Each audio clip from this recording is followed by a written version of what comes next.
बागेश्वर जिला अस्पताल में व्याप्त खामियों के निदान को लेकर कांग्रेस कार्यकर्ताओं ने सीएमएस का घेराव किया तथा समस्याओं को दूर करने की मांग की। कांग्रेस जिला अध्यक्ष भगत डसीला तथा महिला कांग्रेस जिला अध्यक्ष गोपा थपोला के नेतृत्व में कार्यकर्ताओं ने कहा कि जिला अस्पताल में कई अनियमितताएं हैं जिन्हें दूर करने का प्रयास नहीं किया जा रहा है। कांग्रेस ने आरोप लगाया कि ग्रामीण क्षेत्रों से आने वाली गरीब जनता को जिला अस्पताल में स्वास्थ्य सेवाओं का लाभ नहीं मिल पा रहा है। अस्पताल में गरीब मरीजों का शोषण किया जा रहा है तथा जबरन बाहर से दवाएं लिखी जा रही हैं। कांग्रेस जिला अध्यक्ष ने चेतावनी दी है कि यदि समस्याओं का निदान नहीं किया गया तो आंदोलन तेज किया जाएगा। और जैसे कि लगातार शिकायत पहले से ही जनता की आ रही थी कि भारतीय जो जन औषधि केंद्र है उसमें लगातार दवाएं नहीं मिल रही हैं मरीजों को, और वो मामला आज भी यहाँ पर हमको सामने आया कि आज भी यहाँ पर जो दवाइयाँ अस्पताल में ज़रूरत है वो नहीं है। और इनका भी जो इनके कर्मचारी वहाँ स्टाफ बैठा हुआ है, इनका यही कहना था कि हम ऑर्डर आगे लगाते हैं मगर जो ऊपर से ही ये दवाइयाँ यहाँ पर नहीं पहुँच रही है। और कहीं ना कहीं हमको लगता है कि जो आगे इनका जो ठेकेदार है उसकी भी कहीं यहाँ पर पूरी जिम्मेदारी है, क्योंकि ठेकेदार यहाँ पर सप्लाई पूरी प्रॉपर रूप से नहीं दे पा रहा है। तो इसलिए यहाँ पर प्रशासन से हमने बात करी है कि सीधे इस जिसका भी ठेकेदार का इसमें टेंडर हुआ है इसको निरस्त किया जाए तुरंत और नई टेंडर इसमें लगाया जाए ताकि यहाँ पर बागेश्वर के गरीब जनता को दवाइयाँ मिल सके। और दूसरा एक प्रकार और यहाँ पर हमारे सामने आया है कि अल्ट्रासाउंड में जो अल्ट्रासाउंड होते हैं यहाँ पर दिन के, उनमें भी आधे से ज़्यादा रसीदें गायब होने का कुछ मामला सामने आया है। और उसमें रजिस्टर में भी सभी लोगों का अल्ट्रासाउंड की उपयुक्त रूप से जो कार्रवाई होती है वो नहीं दिखी है। और इसमें भी सीएमओ साहब ने उसमें कार्रवाई करने के लिए जांच कमेटी बैठाने का आश्वासन दिया है। अगर जल्द ही इसमें जो घोटाला सामने आया है अल्ट्रासाउंड वाले में, तो इसमें अगर जल्द ही कार्रवाई नहीं होती है तो पूरी कांग्रेस इसके खिलाफ जिला अस्पताल में आगे एक भव्य रूप से जन आंदोलन करने के लिए बाध्य होगा। जन औषधि केंद्र इनका बंद था, लेकिन आज हमारे द्वारा सूचना दी गई कि हम जो है जन औषधि केंद्र के आगे धरना प्रदर्शन करेंगे ताकि जो गरीब आदमी को यहाँ पर दवाइयाँ उपलब्ध नहीं हो पा रही है उस सिलसिले में हम बात करने के लिए आए। तो यहाँ पर उन्होंने जन औषधि केंद्र खुला मिला हमको, लेकिन हमारे द्वारा जब पूछा गया तो पता लगा कि यहाँ पर जन औषधि केंद्र में दवाइयाँ उपलब्ध नहीं है। हमारे द्वारा सीएमओ साहब का घेराव किया तो सीएमओ साहब कहते हैं कि भाई हमने जो है यहाँ से भेजा हुआ है और दिल्ली से वहाँ से चल के नहीं आ रहा है। इसका मतलब भारत सरकार की उपक्रम इस चीज़ को बता रहे हैं और वो नाकामी है, क्योंकि दवाएं जब यहाँ नहीं पहुँच पा रही गरीब आदमी कहाँ से खरीदेगा दवा।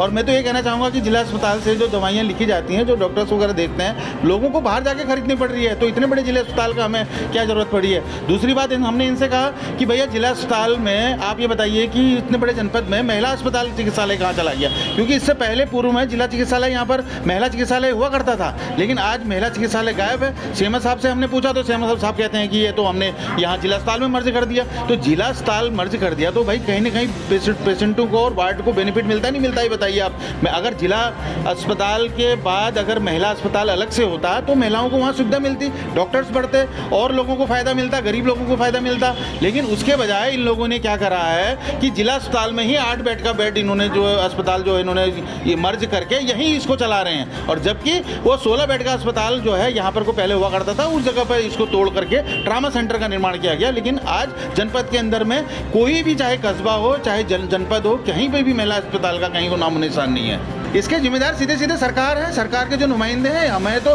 बड़ा दुख होता है कि कैबिनेट मिनिस्टर हमारे बगल में और हॉस्पिटल से मुश्किल 500 मीटर दूर उनका घर है, उसके बावजूद ही उनके अस्पताल की उनको खोज खबर नहीं है उनके पास। यहाँ की जो समस्याएं हैं उन पर हमने बात रखी थी। सीएमएस सर जैसे अल्ट्रासाउंड को लेकर जो दिक्कतें लोगों को हो रही हैं, जन औषधि केंद्र है, यहाँ पर दवाइयाँ 3-4 महीने से जो कोर्स कर रहे थे लोगों को वो दवा उपलब्ध नहीं हो पा रही है। बीमारी ये तो नहीं कहेगी ना बजट नहीं है, बीमारी तो बढ़ते जाएगी। अगर उसका दवा नहीं मिलेगी तो बीमारी बढ़ेगी।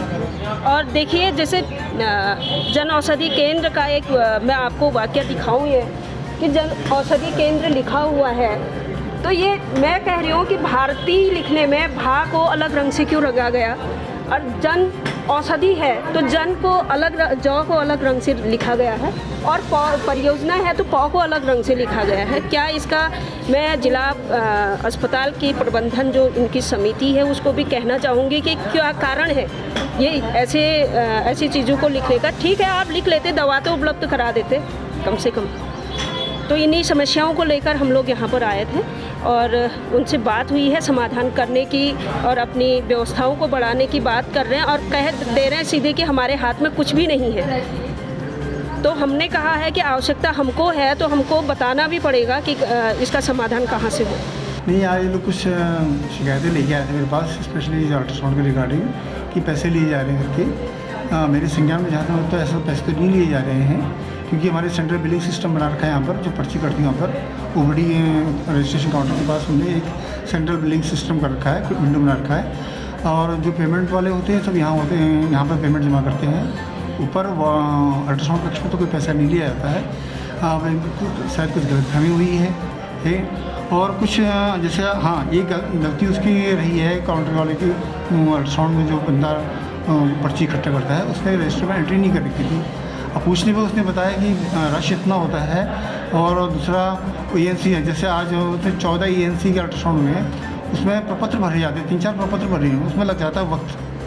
तो उसका कहना ये था कि जब अल्ट्रासाउंड का भीड़ कम हो जाती है तब एक लाइन से वो फॉर्म को दे करके रजिस्टर में एंट्री करते हैं।